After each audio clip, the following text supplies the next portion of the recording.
Yes, Devotion. I generally liked how they had it. It didn't seem to dominate the limited environment. It was just kind of there. Sometimes you could do a heavy monocolor focus. Some of the rare designs, like Thassa's Oracle, I don't know how much I like, because Thassa's Oracle, it rewards you for devotion, but only in a very specific kind of deck and only at one point in the game. Like, scrying a little bit more doesn't feel that swingy, but winning the game because your devotion is huge does.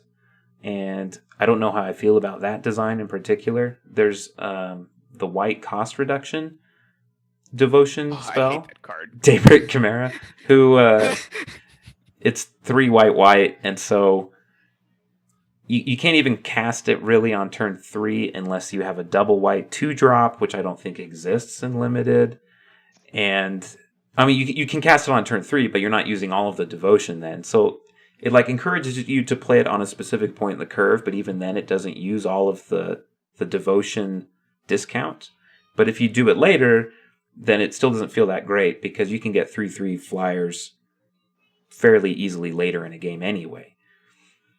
Yeah, it's like, if you're gonna like make me jump through a hoop, at least let me feel like I'm cheating. And Daybreak Chimera is like exactly the right numbers that I just know I can never feel like I'm cheating. Yes, I'm sure there could be a white 3/3 flyer with upside at Mythic, and no one would care. So yeah, the fact that there's, and I get that the second white pip is there because it helps your devotion, but the second white pip there is just a slap in the face to this ever feeling like a good card. Yeah, it's weird. I would absolutely agree that devotion in this set definitely felt very tuned, and like what you said about cheating is exactly it. Like, so often you get feedback of like, well, if you make a deck around this mechanic, it's going to be really good. I'm like, that's the point. Like, you want to feel like you're breaking the game in half when you make a deck around a mechanic, because you're devoting a lot of time to making a deck around that mechanic, right? Devoting, like, huh? Yeah.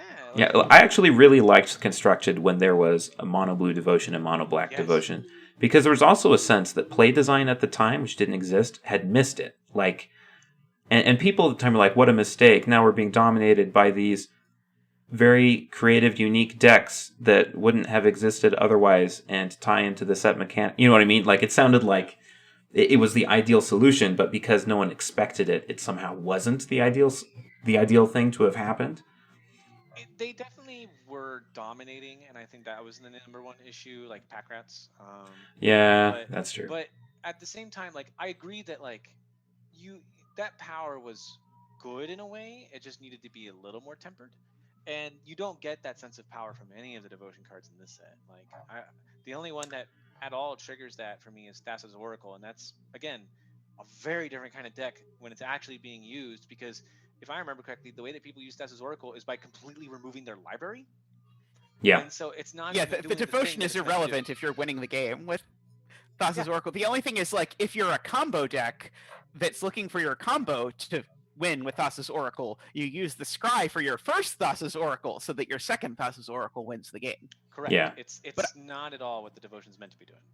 I think what the miserable thing about the blue and black devotion decks back in the olden days, when that happened in the original Theros, that I think they didn't want to repeat, is that Theros was, of course, like the first set, and so people were stuck playing 2 decks for a year that did not change because all the cards for the blue-black devotion deck were in the first set. Yeah. And so I that's think fair. they really wanted to make sure that that did not happen again. Well, they really made sure, because something I've been doing in Arena after I, did all my free-to-play drafts to get all of the rares of the set, I was like, all right, now I'm going to make a devotion deck for each color. And you can't. not like even there was a black devotion deck for a bit, but even that was kind of memey. And then the white devotion deck is really just a life gain deck, and so then you just make a life gain deck instead, and then your devotion cards start to disappear from the deck.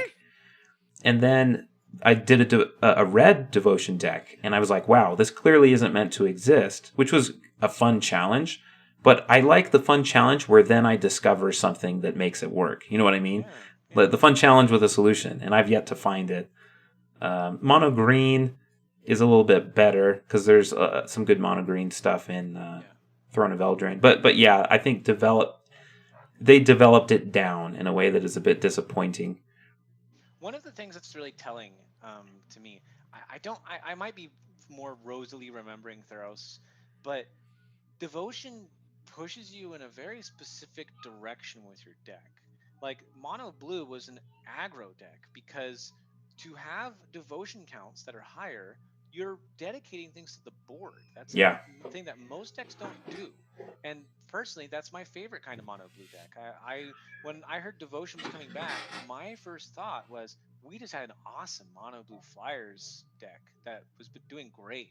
I think it was Autumn, right, who took that to a win. Oh yeah. And that was amazing. I love that deck. It's my pet deck. Like if I had to pick a favorite constructed deck I've ever played, it would be that deck. And so to me, I hear Devotion's returning, and I go, oh yeah, we're getting mono blue Devotion again. I'm so excited because that's going to be interesting when put together with this mono blue low to the ground, go wide flyers who all cost 1 and have a blue pip, right? So I'm pumping out these blue pips, easy, easy, easy. And then the Devotion cards come out, and none of them work well in that kind of deck. Threnody Singer is like the closest, and I don't want to make your creature get smaller based on devotion necessarily, right? I don't really see that. And then Caliphate, Beloved of the Sea, is better because it helps protect my wide deck. So that one's pretty close, but it's not.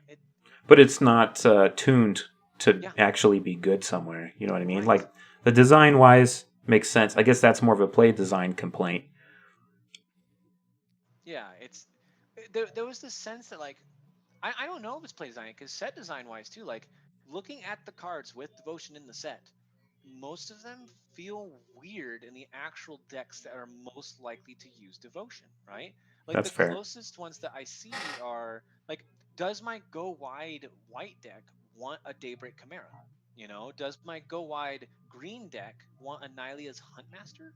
Like Clotus's design is good, but it's in green, which is one of the ones that they're most likely to get their devotion from already big creatures rather than lots of little creatures. And yet it right? gives no trample. And it doesn't give trample. Yeah. Exactly. So that one is the best devotion card in terms of if I have a lot of little creatures, that's great. But green is the one who's most likely to not have a lot of little creatures.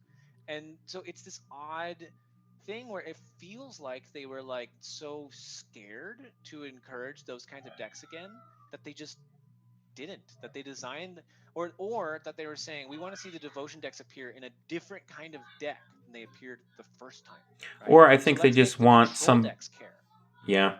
I think they wanted to maybe dilute devotion from being in these concentrated decks where it's like, oh, you know, they all work together and you're building the powerful devotion deck to instead, you're going to have these incidental devotion effects in decks you're otherwise making. Like if you look at Threnody Singer, it's a 1 in a blue 1/3, and when you play it, it gives -X/-O to something according to your devotion.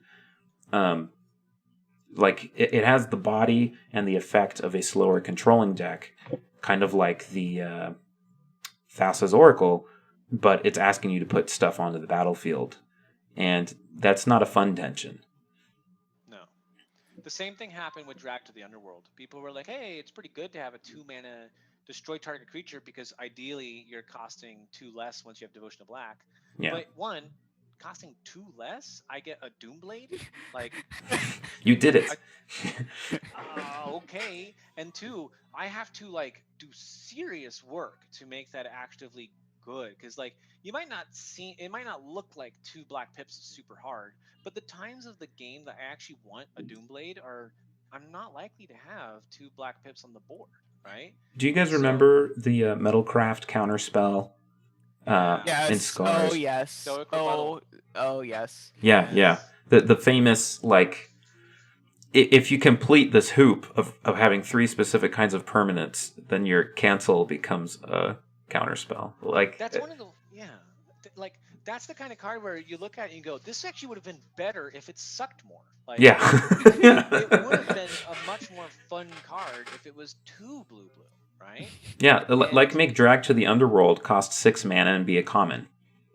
It's exactly right. Yeah. Why isn't it doing that? You know, and put only 1 black pip in it. Here, there's not even an excuse for the fact that there's 2 black pips in it. Like, That's like, true. are they worried that you won't? Yeah, it's like you can't splash it, right? So it's like what's the point, you know? And Yeah. it's weird. It's another one of those things that like I don't know what happened. I don't know the intent. Have they even, as far as I know, they didn't even really talk about devotion in the Making Magic article. No, they just said obviously we have to bring devotion back. Obviously we have to bring devotion back. Yeah, it's like, And that's kind of how it brought feels. back, you That's know? kind of how it feels in the set. Like obviously we had to do the gods. Obviously we had to bring devotion, and I'm like, okay, they did. Like, obviously we have to care about enchantments. I'm like, okay, it feels very checklisty, but not missing the spirit of the original. This is Lion King live action remake, you know.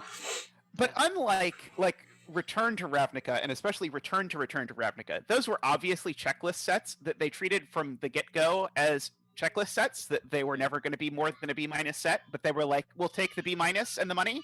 But it's like the Ravnica this- sets are the most fun checklist you can have, though. You know what I mean? Like, Yeah. as far as checklists go, like smashing colors together is, I think that's probably the most fun you're going to get out of a checklist approach, is the Ravnica guild structure. You've now emphasized the insulting part when I was trying to emphasize the positive part and say they at least tried to make this not like they really clearly had a lot of ambition for this set being not the thing it ended up being, and then because everything fell through, we ended up with the checklist. So that if they had spent the time that they spend on, I'm sure the 3 weeks it takes them to make Return to Ravnica, they would have ended up in the same place that they ended up here, even though they spent a lot of effort on it, which hopefully will pay off in future sets. Yeah, like I am kind of two minds where like I wonder if they strategically say, okay, we have Return to Theros, we're gonna like return a bunch of mechanics. We're going to spend less creative energy and manpower on this because it's going to be easier. Or if they did something similar with the return sets. Or is it like Trevor says, where we don't see all of the work behind the magic trick, and that's just kind of how it ends up sometimes. Like they don't want to reinvent the wheel, and it's the same amount of creative energy that goes into something like, you know, Ikoria. Those vision designs just happen to work instead of like Stygian that then become buyback for creatures. Yeah, I think that's exactly what happened in this case, at least. But Yeah. I was going to say also on Devotion, just to tie back to that for a second, when they did Scars of Mirrodin, they really wanted to bring back Affinity, because Affinity was the devotion of original Mirrodin. Yeah. And so they were like, okay, well, we should bring that back. But it also had a similar, maybe even more intense scarring on Constructed. And they were like, okay, so we have to choose between bringing back Affinity and making it terrible. So we're 100% sure that it will never see Constructed play, because then players will hate us. Or we can bring in a new mechanic, just Metalcraft, which despite my love of the block was not an amazing mechanic, we'll say. And so I think this time they were faced with the same crossroads, and they decided to go the other way. We'll bring back the mechanic, but we'll make sure it sucks so that there's no chance it burns us in Constructed. Well, if you look at their priorities, I think when Constructed is bad, I think that hurts them a lot more than when a set doesn't play as well on your 4th or 5th draft. You know what I mean? When a set scars Constructed, that is way worse for them than having a middling limited design environment. Oh, yeah, absolutely. And I mean, as you said, there's some novelty to Devotion decks being the dominant force the first time.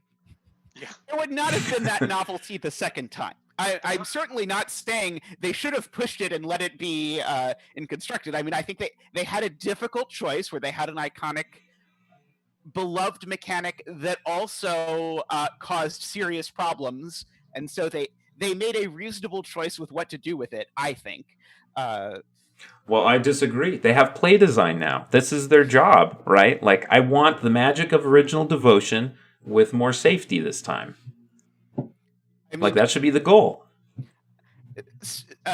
Standard lately has definitely not been an indication that because of play design, we can take our hands off and really push things without worrying about it destroying the world.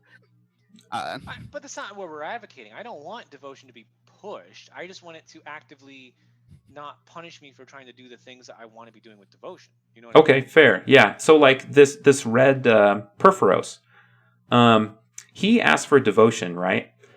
But what does he do? He puts something from your hand onto the battlefield. So his whole design is based on cheating something into play, and the way that you do that is by putting things into play.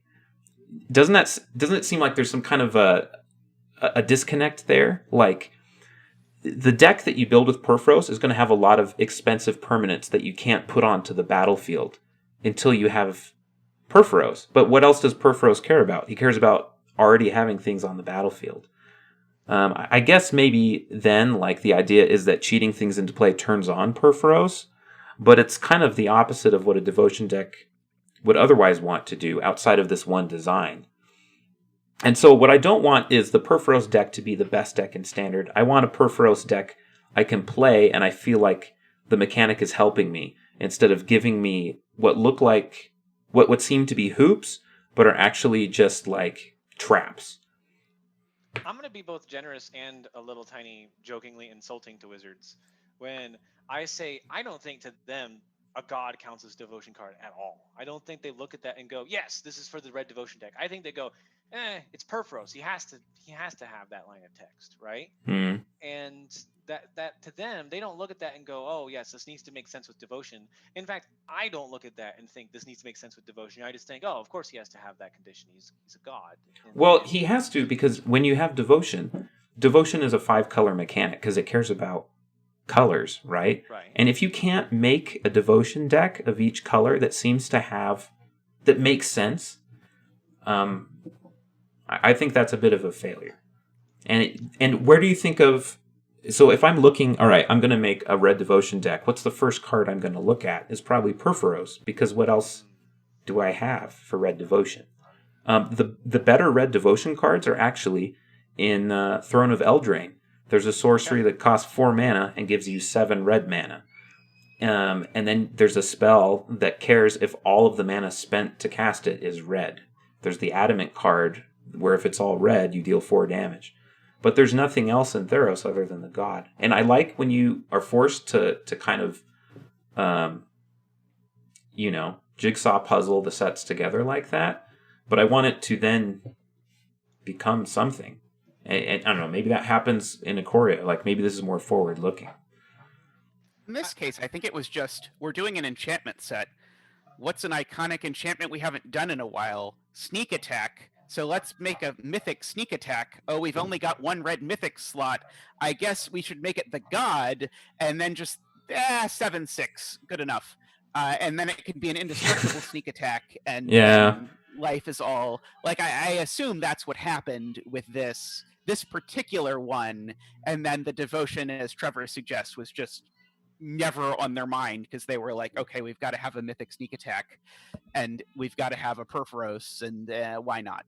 Well, that just kills. Oh, well, okay. There's the Demigod is a very popular devotion card, which you just play in mono red, which you don't really feel like you're playing a devotion deck at that point. You're just it's already what mono red's doing. Yeah. Like a good point to make is, I was going to make a joke earlier when Tommy was saying about bringing back devotion. I'm like, well, just make it white, red, and green devotion decks this time, right? That's different. But then I realized, like, that actually, there's a reason they didn't do that, because white, green, and red already wanted lots of pips on the board, because they're either low to the ground aggro decks in white and red, or in green, they're probably more likely playing those weird giant creatures that are undercosted by having lots of green pips, right? Yeah. And that's why the first decks were just so unique, the blue-black devotion ones. Yeah. That's exactly why they're unique, because blue and black don't typically care about those things, right? Black has some aggro, those reckless aggro decks, right? But typically they lean more towards control. So it was cool to see them lean into a direction they don't otherwise have.